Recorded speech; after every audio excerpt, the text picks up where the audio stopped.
इसी वर्षा में स्वयं भींजता हुआ हमें छाता दे, क्योंकि संतों का अन्न है। नहीं छलिया अगर अपने को जानने नहीं देना चाहता तो कोई नहीं जान सकता। जब दूसरे दिन बिहारी जी के दर्शन करने गई तो देखा एक हाथ में लालटेन एक हाथ में छाता। बोले अब हमें समझ में आया कि कौन था। आप थे बिहारी जी, श्री महामहिम परम भागवत सुदामा दास जी महाराज। बिल्कुल इसी पद्धति से संत सेवा शुरू की थी। गवों के उपले बिनकर लाना और आटा मांगकर संतों को रोटी बनाना और पवाना। और आज सैकड़ों संतों का रोज प्रसाद होता है। तब से लेकर अभी तक रोज संत सेवा, सैकड़ों संतों के आसन लगे हुए, सैकड़ों संतों को भोग प्रसाद पवाया जाता है। रसिक मुरारी जी ने गुरु आज्ञा का पालन संत सेवा करने, पर संत सेवा का बहुत कठिन व्रत है, बहुत कठिन व्रत है। क्योंकि अलग अलग स्वभाव के संत, अलग अलग भाव के संत, ध्यान से सुना जाए संत सेवी भाव रखने वाले उपासक, आपकी एक विलक्षण भावना थी। सब संतों का चरणोदक उतारते हैं। ये भी ध्यान रखना चाहिए कि उसमें ये नहीं देखना चाहिए कि इनके पैर गंदे हैं, इनमें क्या लगा हुआ। नहीं, जब चरणोदक उतार रहे हैं तो सबके, भले कुष्ठ क्यों ना हो उनके चरणों में, लीला हो सकती है, वही भगवान हो सकते हैं। ध्यान रखना, जब चरण धोने के लिए संतों के बैठते हो आप लोग, तो उन्हीं में से ऐसे आ सकते हैं धृणित वेश धारण करके कि जिनको छूना भी अच्छा नहीं लगेगा।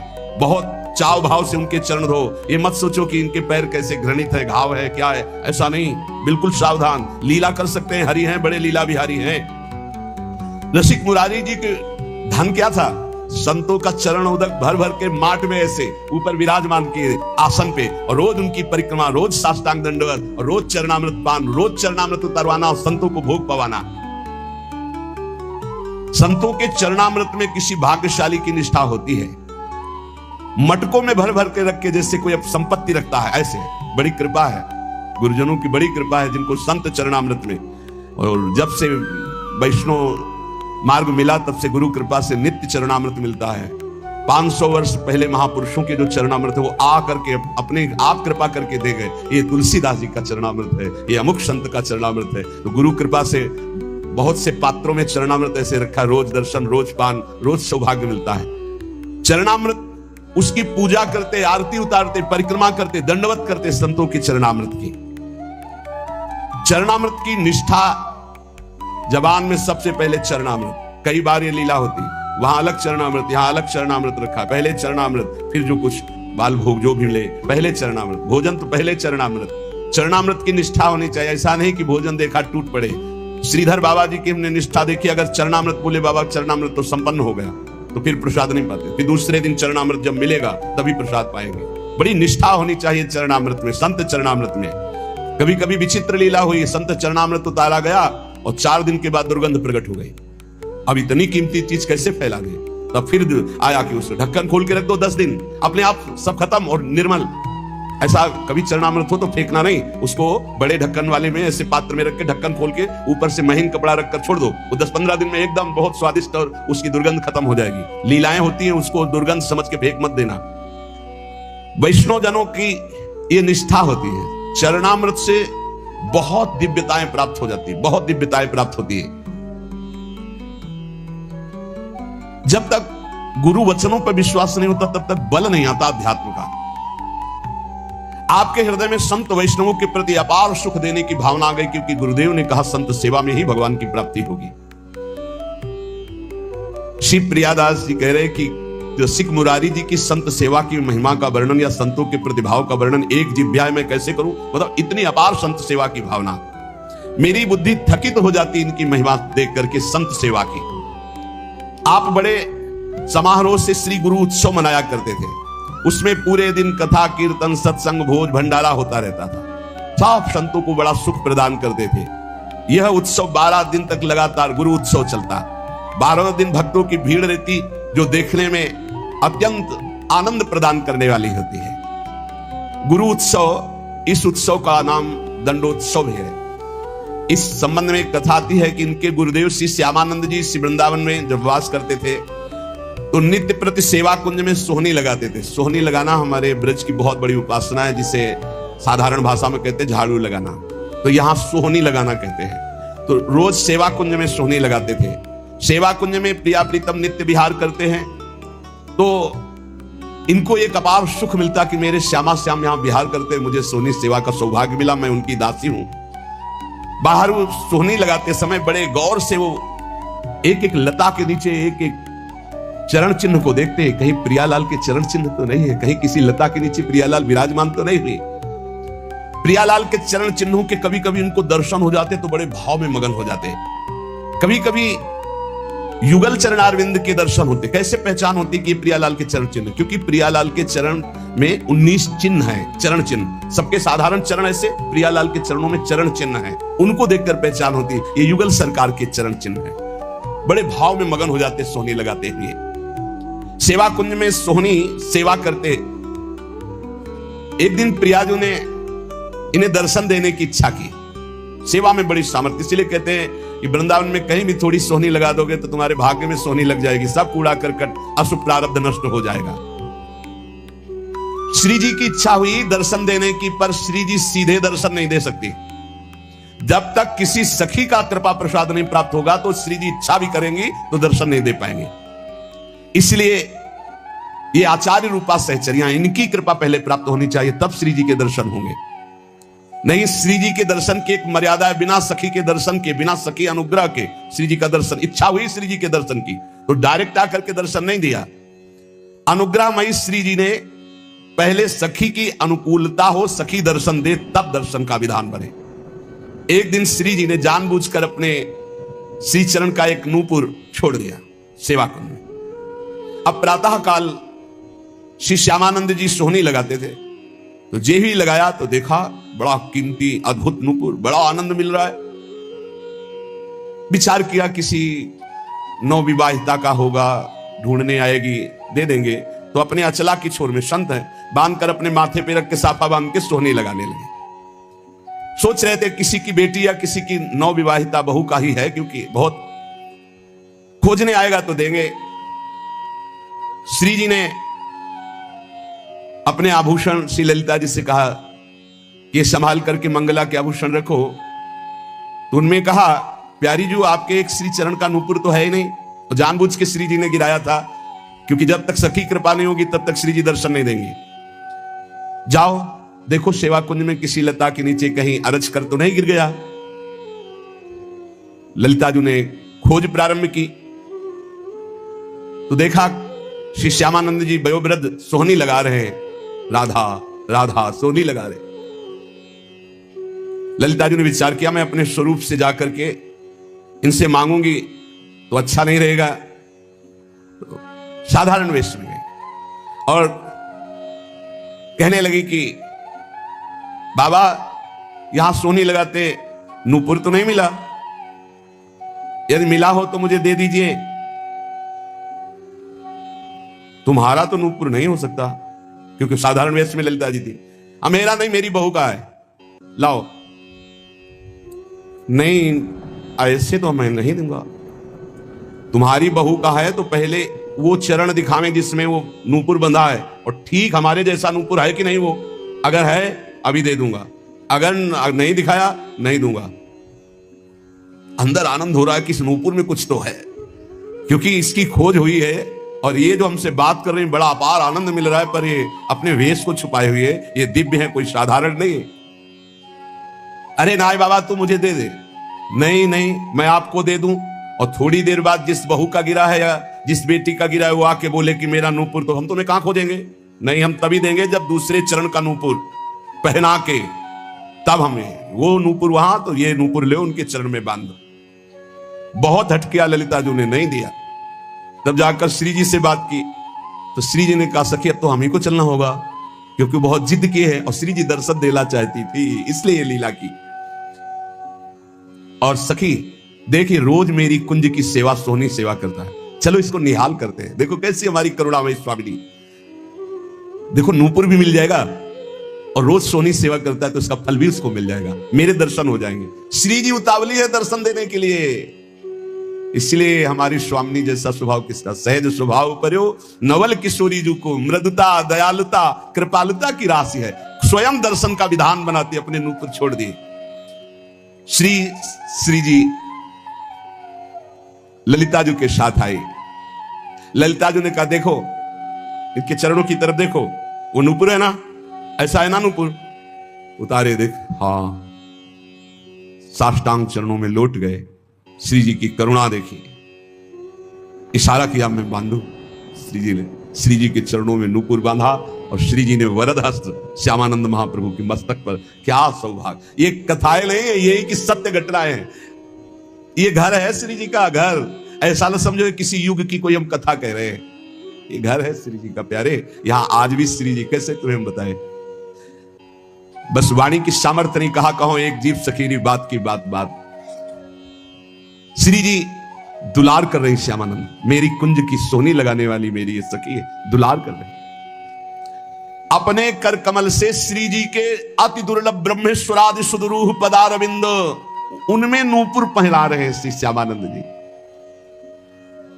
श्री जी बहुत प्रसन्न, लौट गए फिर चरणों में। तो अपने श्री चरणों की जो नूपुर बांधा था वही झनकारते हुए ऐसे मस्तक में किया, तो नूपुर की दिव्य छाप श्यामानंद महाप्रभु के मस्तक पर पड़ गई। अब तो प्रेम मगन डूबे हुए आए तो उनके गुरुदेव श्री हृदयानंद जी ने देखा, श्यामानंद जी के मस्तक में छाप देख करके कहा कि ये आज कौन सी मस्ती है और ये संप्रदाय के विरुद्ध छाप कैसी लगा ली। नूपुर की ऊपर से रज तो वैसे चिन्ह बल गए, ये मनमुखी मस्तक पर छाप कैसी जो हमने दी वो तो नहीं लगाई। अब उन्होंने जानबूझकर थोड़ी, ये तो श्री जी का कृपा प्रसाद प्राप्त हुआ था। उन्होंने कहा कि ये मनमुखी छाप गुरुदेव नहीं है, ये इष्ट देव ने छाप लगाई है। डांट करके कहा नहीं नहीं, ऐसा लगता है, देखो ध्यान से समझने की बात है कि भला श्री जी ऐसे कैसे, देखो बड़े यहां रहस्य की बात है। यदि दैन्य होकर आप भगवत आराधना में हो तो गुरु को भी पता नहीं लग सकता, ऐसी शिष्य की ऊंचाई हो सकती है। शिष्य की ऐसी ऊंचाई हो सकती है कि गुरु को भी पता नहीं लग सकता। ध्यान रखना, बड़ा विचित्र एक खेल है।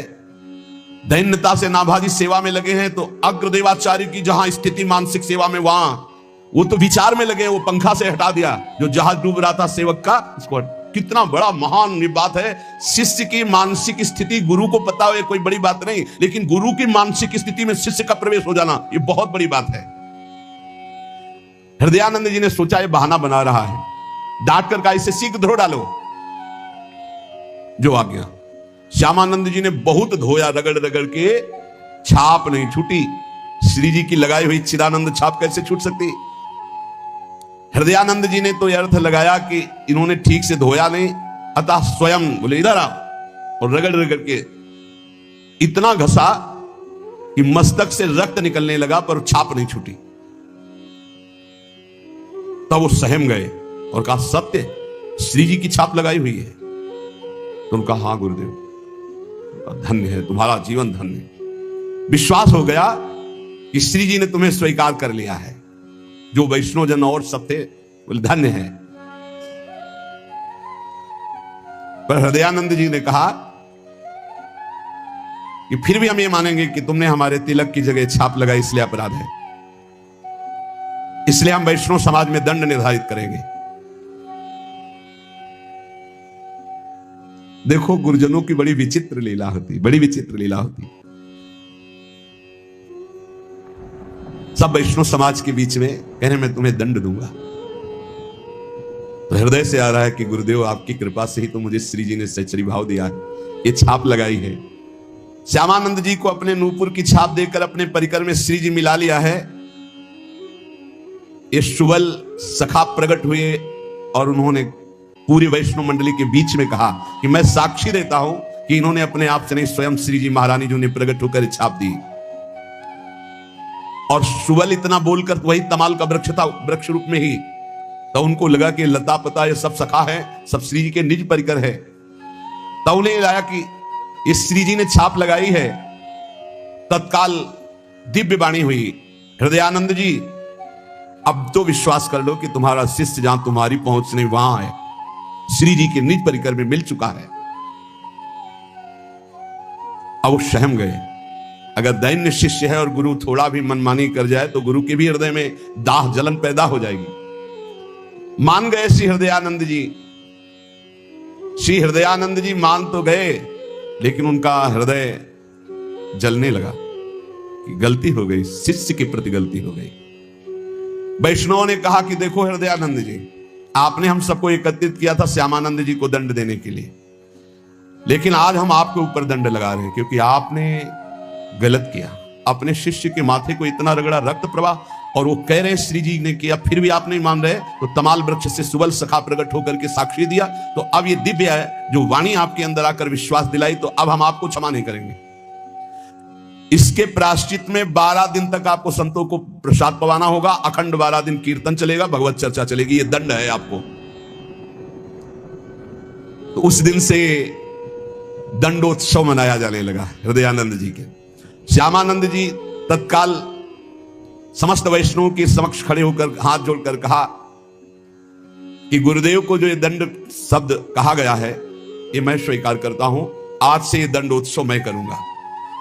मेरे अहोभाग्य है, शायद गुरुदेव यही करवाना चाहते थे, इसीलिए ऐसा बोले। देखो, शिष्य में अब भी गुरु के प्रति दोष नहीं आ रहा। बलिहारी इसीलिए तो महापुरुषों के पावन चरित्र हमें शिक्षा देते हैं। वैष्णवों ने कहा धन्य है, धन्य है, धन्य है श्यामानंद जी, धन्य है तुम्हारी गुरु भक्ति। और संतों ने स्वीकृति दे दी। श्यामानंद जी बड़े उत्साह से 12 दिन तक उत्सव मनाते। यद्यपि वो एक बार के लिए दंड था, पर उसे प्रतिवर्ष मनाने लगे। और वही रसिक मुरारी के गुरुदेव है श्यामानंद जी, तो अब रसिक मुरारी वही दंडोत्सव मनाते। संत चरणामृत को ल्याओ जाए नी की भांति, जी की भांति जानवे को दास ले पठायो है। आनि के बखान कियो लियो सब साधुन को, पान करी बोले सो स्वाद नहीं आयो है। जीते सभाजन कही चाखो देहु मन, को महिमा न जाने कन जानी छोड़ी आयो है। पूछी कही कोढ़ी एक रहो, आनो ल्यायो पियो दियो सुख पाए नैन नीर ढरकायो है। उत्सव चल रहा था संत सेवा का। प्रसाद पवाने के पहले सब संतों का चरणामृत उतारा जाता था और सीधे वो चरणामृत रसिक मुरारी जी के पास जाता और वो चरणामृत पी करके प्रफुल्लित हो जाते। आज जब संतों का चरणामृत दिया गया तो रसिक मुरारी जी बोले क्या बात है, आज संत चरणामृत में मुझे वो प्रफुल्लता, वो आनंद, वो स्वाद नहीं मिला। जितने वहां उपस्थित थे सब लोगों ने पान किया, उनका नहीं है तो ऐसे ही जैसे रोज उतरता है, उनका नहीं, आज हमें स्वाद नहीं मिल रहा है, संत चरणामृत का हमें आनंद नहीं मिल रहा है। भला और लोगों की स्थिति क्या कि वो इस बात को जान पाते। आपने कहा कोई अपराध कर दिया संतों का, किसी संत के प्रति तुम्हारी घृणा बुद्धि हो गई, इसलिए चरणामृत उतारने पर भी आज स्वाद नहीं मिल रहा। बुलाओ चरणामृत उतारने वाले संतों को। बुलाया गया। किसी संत के प्रति कोई अपराध? तो उनका एक संत आए थे, कोढ़ी, कुष्ठ था उनके शरीर में, पैरों में भी, तो उनका चरणामृत नहीं धोया और उनको हटा दिया। अरे इसीलिए ये अपराध समस्त संतों के चरणामृत का प्रभाव क्षीण कर दिया, वो स्वाद नहीं। भगवत प्रसाद चरणामृत का दिव्य स्वाद तो निष्ठावान पुरुषों को ही अनुभव में आता है। स्वयं रसिक मुरारी जी उठे और उन संत की खोज की, उनको बुलाया और उनका चरणामृत उतार कर, सोचो पैरों में गलित कुष्ठ, मवाद आदि, निष्ठा काम करेगी? शिष्यों ने तो इसीलिए हटा दिया था कि ये चरणामृत गुरु जी के पास थोड़ी पहुंचाएंगे। स्वयं रसिक मुरारी जी ने चरणामृत उतारा और चरणामृत पान करके नेत्र प्रवाहित करते कहा आज स्वाद आया है। ये संत निष्ठा, ये संत निष्ठा, संत सेवा बहुत कठिन है, ये बात ध्यान रखिएगा। हो सकता है आप चरणामृत उतार रहे हैं और आपको लात मार दें। कैसे उतारता है, इतनी जोर से उतारता है चरणामृत? आपको हाथ जोड़ के ही खड़े रहना है, खड़े रहना है। जी जी क्या दुष्ट कहीं का, पाखंडी कहीं का, बोलना नहीं है। भगवान है, वो आए हैं तुम्हारी परीक्षा लेने के लिए। एक बार सिद्ध संत रोटी राम बाबा यज्ञ की तो झरा भंडारा सब पा रहे थे। शाम के 4 बजे पूछा, सब पा चुके? बोले हाँ महाराज जी। उनका भी यज्ञ पूरी नहीं हुई। कोई है प्रांगण में जो अभी प्रसाद नहीं पाया? बोले नहीं महाराज जी, सबको पवा दिया गया है। उठे गए तो देखा एक आम के वृक्ष के नीचे शरीर एकदम छिड़काए, ऐसे मार्किन ओढ़े पड़े, मार्किन ओढ़े। और कहा इनसे पूछा, इनको पवाया? नहीं महाराज, इसीलिए यज्ञ पूरी नहीं हुई। चरण धोए, उनको पवाया, फिर उनको, वो कोई और नहीं, स्वयं भगवान ऐसे क्षीणकाय दलिद्र के रूप में भी। बस समझना बड़ा कठिन है। बहुत कठिन है। एक बार मथुरा दास जी सुना रहे थे कि भगवान शंकराचार्य जी काशी में गंगा स्नान करके चले तो शिष्य जन हटो हटो ऐसे दूर, एक रूप में शरीर से दुर्गंध आ रही, मक्खियां भिनभिना रही, नजदीक से आके ऐसे टक्कर मारी। शंकराचार्य जी कैसे? तो उनका दूर, तो कहा कौन किससे दूर? क्योंकि शंकराचार्य जी है ना, कौन किससे दूर? शंकराचार्य जी का दूर, तो कहा कौन किससे दूर? मुस्कुरा दिए, ये शंकराचार्य जी हो, शंकर के अंश से ही शंकराचार्य, कौन किससे दूर? ना जाने किस वेश में भगवान आकर के, इसलिए बहुत आदर से कोई भी कैसी भी परिस्थिति में मेरा नारायण मेरा हरि उस रूप में हो सकता है। स्वयं रसिक मुरारी जी ने जाके चरणोदक उतारा। जो भगवान के चरणारविंद की प्रीति प्राप्त करने के लिए भगवत भक्तों की आराधना करते हैं, उनमें मान नहीं रहता। ये बहुत सूक्ष्म विषय है। सब ही मान प्रद आप अमानी, मान रहित हो जाना। एक दिन की बात है, नृपति समाज में विराजमान भक्तराज, कहें वे विवेक को कहानी प्रभाव है। तहां एक ठोर साधु भोजन करत रोर, देवो दूजी सोटा संग कैसे आवे भाव है। पातरी उठाए सी गुसाई पर डारी दई, दई गारी सुनी आप बोले देखियो दाव है। शीत सौ विमुख में तो आनिमुख मध्य दियो, कियो दास दूर संत सेवा में चाव है। एक बार रसिक मुरारी जी राजाओं के समाज में विराजमान होकर के यही बात कह रहे थे कि बड़े से बड़े साधन से जो प्राप्त नहीं होता वो संत सेवा से प्राप्त हो जाता है। जो मनोयोग पूर्वक संत सेवा करता है उसको बड़ी ऊंचाई की स्थिति प्राप्त होती है। इतने में बड़े राज समाज में बैठकर एकांत में चर्चा करें, उधर संत सेवा और हल्ला मचा, गाली गलौज ये सब। देखो ये ध्यान रखने का विषय है, संत सेवा में भगवान ऐसे ही लीलाएं करवाएंगे जिससे तुम्हें दोष दर्शन हो जाए। एक संत भगवान बोले पत्तल लगाई, बोले पत्तल और लगाओ। बोले किस बात के लिए? एक ही पत्तल में तो सबको पाना होता है। बोले एक पत्तल अभी पाएंगे और एक पत्तल शाम के 4 बजे उस समय पाएंगे। छोटा काम है, छोटा भांग उसी से घोटते थे। अब उतर नहीं देंगे हम, तो गाली गलौज लड़ाई झगड़ा। अरे बड़ी विचित्र, भगवान की सेवा तो शांति से भगवान करवा लेते हैं, भक्त की सेवा बड़ी विचित्र, बड़े विचित्र विचित्र भक्त है। अब वो संत जो है पारस मांग रहे थे, डंडे का सोटे का पारस, परोसने वाले लड़ गए। अब वहां वो उपदेश कर रहे थे कि संत सेवा महान भगवत प्रभु। उन्होंने कहा घर ही में तुरंत उठ करके आयो, सबको शांत करते हुए आए और कहा, अब वो समझ गए कि मान थे यहीं के। अब कहा भगवान आप नाराज क्यों हो रहे हो? गुस्सा आई उनको। भांग छानने वाले संत तो जो खीर और सब्जी सब परोस गई थी, पूरा पत्तल उठाया मारा मुंह में उनके। वो ऐसे लिए और कहा भगवान वैसे तो रोज शीत प्रसादी बाद में मिलती थी, आज तो आपने तनिक भी क्रोध नहीं किया। जानबूझ करके कोई अपराध करो मत। यदि तुम्हें वो पीट देते हैं और हमें सुनने को मिलता है कि आपने कुछ नहीं कहा, आपको 2 थप्पड़ मारे, तो हमारी छाती फूल जाएगी। अगर ये सुनने को मिला कि 4 जवान चढ़ के खूब, तो हमको रोना आएगा कि हमारी बात तुम नहीं समझ पाए। मेरे प्रभु आए और तुमने प्रभु के साथ, बिल्कुल प्रभु हैं, सब में प्रभु हैं, फिर साधु में तो है ही है। और जहां साधु सेवा होती वहां लीला ऐसी करेंगे प्रभु। इसीलिए बहुत साधु सेवा कठिन व्यवहार है। रसिक मुरारी जी के मुख पे पूरा पत्तल मारा, गुस्सा जानी चाहिए, लेकिन उन्होंने ऐसे एक सीट भी नहीं गिरने दिया। और इतना ही नहीं, रसिक मुरारी को कटुवचन गालियां भी देने लगा खड़े होकर के। महात्मा अपने सब जनों को रोका और कहा कि बड़ी कृपा हुई, आज हमें शीत प्रसाद मिला, आप तो बहुत करुणामय हैं। 2 पत्तल लगाओ। 2 पत्तल लगाए और अपने संत से कहा तुम्हारे अंदर सेवा का भाव नहीं, आज से तुम्हारी परोसने की सेवा से तुम्हें बहिष्कार किया जाता है, निकाला जाता है। ऐसे संत के साथ बर्ताव करते हैं। अब संत सेवा में जिसकी प्रबल निष्ठा होती है वो कभी संतों में दोष दर्शन नहीं करता। और संतों में दोष दर्शन ना हो ये बड़ी कठिन बात है, क्योंकि उनके व्यवहार ऐसे होते हैं, व्यवहार होते हैं, बड़े बिलक बिलक संत होते हैं, बहुत बिलक बिलक संत होते हैं। बाग में समाज संत चले आप देखिबे को, देखत दुरायोजन हुक्का सोच परो है। बड़ो अपराध मान साधु सन्मान, चाहे घूमि तन बैठी कही देखो कहूं धर्यो है। जाय के सुनाई दास काहू के तमाकू पास, सुन के हुलास बढ़ो आगे आनी करो है। झूठे ही उसास भरी साचे प्रेम पाए लिए, किए मन भाए ऐसे शंका दुख हर्यो है। एक दिन रसिक मुरारी जी ने सुना कि सामने वाले बगीचे में संत समाज आई हुई है, मंडली। तो आप बड़े भाव से दर्शन करने के लिए चले। संतों के लिए बहुत सावधान होकर के जाइए, उनके प्रति दोष दर्शन न हो तो संत दर्श जिनमें पातक, दर्शन मात्र से पाप का नाश हो जाता है। अब उनमें एक संत हुक्का पी रहे थे, जे भी देखा रसिक मुरारी जी तो तत्काल हुक्के को रसिक मुरारी जी की बहुत पैनी दृष्टि से देखा। ऐसे समय में आ गए कि संत को संकोच हो गया। बहुत उदार हृदय के थे।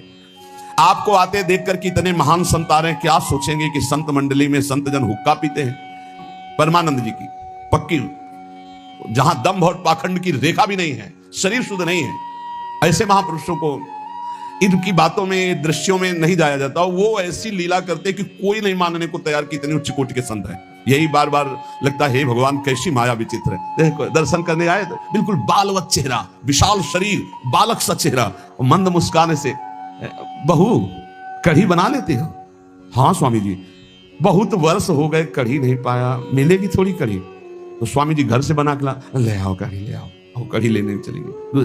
भैया तुम्हारे गाय है? बोले हाँ स्वामी, रबड़ी नहीं पाया बहुत। स्वामी जी तो लाएंगे? लाएंगे नहीं, लाओ जाके। अब वहां जितने लोग दर्शन के लिए आए थे, सबका दिमाग घूम जाता कि बाबा जी अभी रबड़ी और कढ़ी में फंसा है। वो सच्ची मानो ब्रह्मानंद में डूबे हुए महापुरुष, पर बाह्य लीला बिल्कुल नहीं समझी जा सकती। हम बिल्कुल ऐसे महापुरुष, सुनाया चरित्र आपको। तो जहां रसिक मुरारी जी को देखा तो उन्होंने हुक्का छुपा लिया कि ये क्या कहेंगे इतने बड़े संत, ये भगवान की लीला है। ऐसा कुछ समझ लो कि जैसे अपने सुंदर बालक को मां श्रृंगारित करके एक टिकुली लगा देती है काजल की, ऐसे ही कुछ समझ लो कि कुछ लीलाएं ऐसी सिद्ध पुरुषों में होती कि वो नजर ना लगे, बस वो ढिठौना, बिल्कुल संतों को समझ पाना। अब उनको जब रसिक मुरारी जी की दृष्टि पड़ी तो उनको संकोच हो गया, अरे मैं गलत समय पे आ गया। संत भगवान को ऐसा वो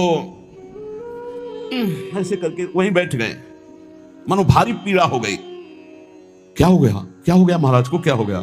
रसिक मुरारी जी ने कहा बहुत पेट में दर्द हो गया, महाराज तुरंत औषधि की व्यवस्था की जाए कुछ न को। बोले नहीं, मेरी एक औषधि है, अगर पीने को मिल जाए तो ठीक हो जाएगा पेट। तो जो संत छुपाए थे ना, तो उनका महाराज हाँ, बोले लाओ लाओ, और ऐसे करके मानो बहुत मुंह में एक भी नहीं, बस ऐसे पीने। आहा, देखो संत कृपा से, संत प्रसादी ने हमारा पेट दर्द ठीक कर। ये देखो कि कहीं संत को संकोच हो गया तो ये अपराध न बन जाएगा। नहीं नहीं, इतने निर्मल हृदय के कि तुरंत पेट पकड़ के बैठ के, दर्द हो रहा है, और हुक्का दिया, पिया नहीं, वो पीने का ऐसे लीला की कि हाँ, नाटक किया कि हाँ, और बोले हाँ अब ठीक हो गया पेट। अब उन संत का संकोच चला गया कि ये भी तो पीले है, तो अब संकोच क्या करना। बहुत विचित्र, बहुत विचित्र साधु सेवा में। पर ये महापुरुषों में कुछ ऐसी लीलाएं होती, पर आजकल तो दंभ और पाखंड की बड़ी बड़ी लीलाएं होती। अब अगर इस उदाहरण को लिया जाए तो महापुरुषों में हमने देखा है कई ऐसी, लेकिन आज जो पाखंड हो रहा है वो बहुत बुरा पाखंड हो रहा है। जो सात्विक सच्चिदानंद भगवान में डूबे हुए महापुरुष हैं, तो जैसे भगवान शंकर ने जहल हलाहल अपने गले में, ऐसे सबकी सामर्थ्य के बाहर के, लेकिन वो धर्म विरुद्ध आचरण नहीं होते, धर्म विरुद्ध नहीं होते कि वो धर्म विरुद्ध आचरण कर रहे हैं। वो ऐसे जो महापाप है मदिरापान करना, वो ऐसे कर रहे हैं। तो कुछ ऐसे सिद्ध महापुरुष होते हैं जिनकी कुछ चालें समझ में नहीं आती, कुछ जो ऐसे अवधूत कोटि के होते हैं, कुछ ऐसे होते हैं जो सिद्ध पुरुष हैं लेकिन प्रवृत्ति वो ऐसी है जो समझ में नहीं आती, गाली देना और डंडा मारना, ईंट पत्थर मारना, कई तरह के लक्षण। लेकिन अपने को जो कार्य बनने वाला है वो आचार्य कोटि के महापुरुषों से, जिनका आचरण शास्त्र सम्मत है और जो शास्त्र के ज्ञानी हैं। हम ऐसे सिद्ध महापुरुषों से अपराध ज्यादा कर बैठते हैं, लाभ नहीं ले पाते, क्योंकि उनके ऐसे विचित्र कोटि के आचरण होते हैं कि संशय हो जाएगा कि ऐसा कैसे हो सकता है, ऐसा कैसे हो सकता है। और वो अंदर से सच्ची मानिए बिल्कुल निर्लेप है, कहीं कोई आसक्ति नहीं, कहीं कोई दोष नहीं, पर बाहरी कुछ ऐसी लीलाएं होती। तो रसिक मुरारी जी ने भी वो लीला करके उन संत का संकोच दूर किया।